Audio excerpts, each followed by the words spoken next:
No one volunteered to enter the black hole. Not because the mission lacked glory, or because humanity had grown timid among the stars. It was because everyone understood what a black hole truly was. Not a tunnel, not a mystery door, but a cosmic grave. Once crossed, there was no return. Physics said so. History agreed. Yet when the call was made, Sergeant Elias Rowan stepped forward. The year was 2479. Humanity had spread across more than 60 systems, but survival still depended on fragile threads of energy, communication, and trust. At the heart of it all was the Helios Gate network, a lattice of quantum relays that allowed instantaneous travel and messaging between colonies. And now it was dying. At the center of the network lurked KEX-9, a supermassive black hole once thought dormant. Something had awakened inside it, an anomaly emitting structured signals, bending spacetime in ways no equation could explain. Ships passing nearby vanished. Entire gate nodes collapsed. Colonies went dark. Scientists called it an impossible intelligence. Military command called it a threat. But no probe survived long enough to send back data. I-cores burned out. Drones stretched into atomic filaments. Whatever lived within the black hole reacted to observers, as if watching back. That was when someone proposed the unthinkable. Human pilot. Organic cognition, they theorized, might resist whatever feedback loop destroyed artificial minds. A living observer could adapt, interpret, survive, at least long enough to learn the truth. It was a suicide mission. Elias Rowan listened as the briefing ended, then stood, his boots echoing in the silent chamber. "I'll go," he said. He wasn't special. No enhanced genome. No psychic training. Just a soldier who had survived 3 frontier wars and watched 2 colonies burn because help arrived too late. If the black hole was a door to something that could save or doom humanity, then someone had to open it. They built him a ship unlike any other.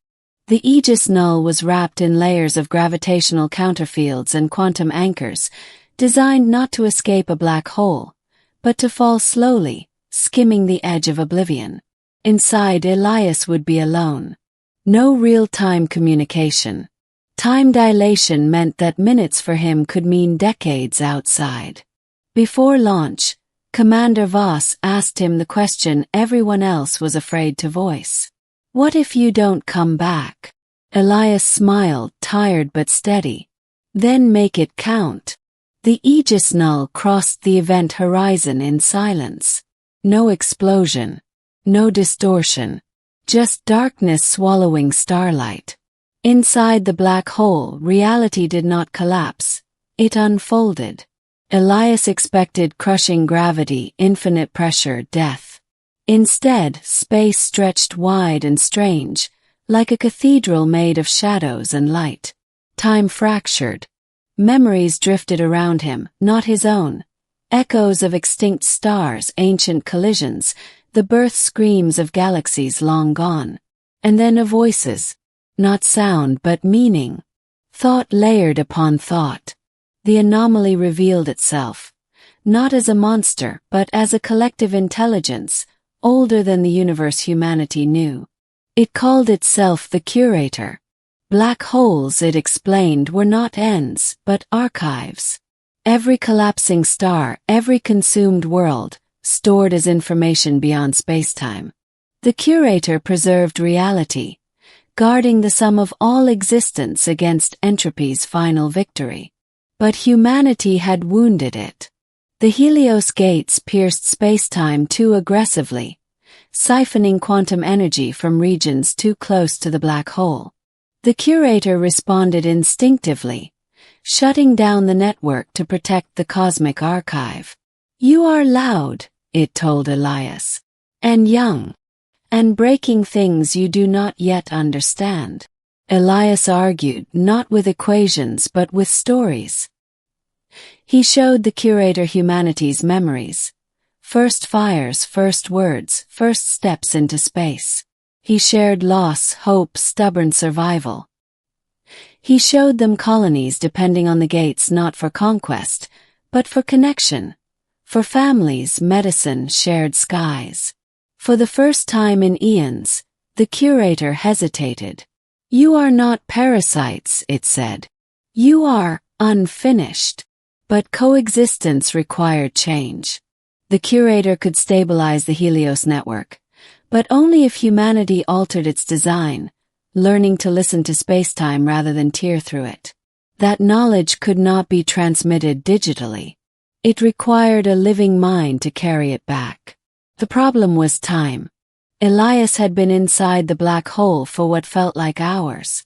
Outside, 47 years had passed.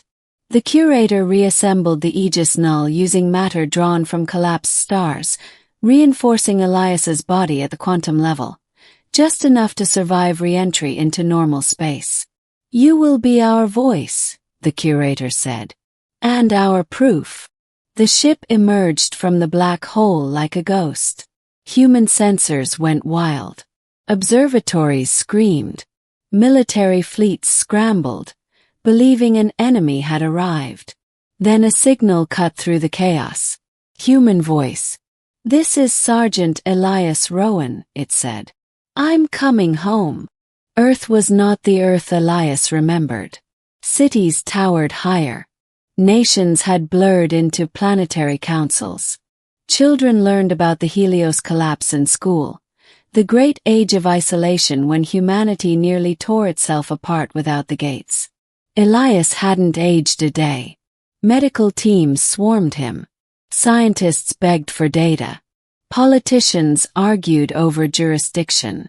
But when Elias spoke of the curator, of black holes as guardians rather than threats, the world listened. He spent years teaching what he had learned. How spacetime responded to observation, how restraint mattered as much as power. Engineers rebuilt the Helios network, slower but harmonious, aligned with the curator's architecture. The gates reopened. This time nothing broke. Humanity expanded again, not as conquerors of the cosmos but as participants in it. And Elias Rowan. He refused medals, declined political office. Eventually he returned to space, not as a soldier but as an envoy. Sometimes when ships passed near KX-9, sensors detected a familiar signal pattern. Steady, watchful, almost warm. Humanity had entered the black hole expecting death. Instead they found a mirror.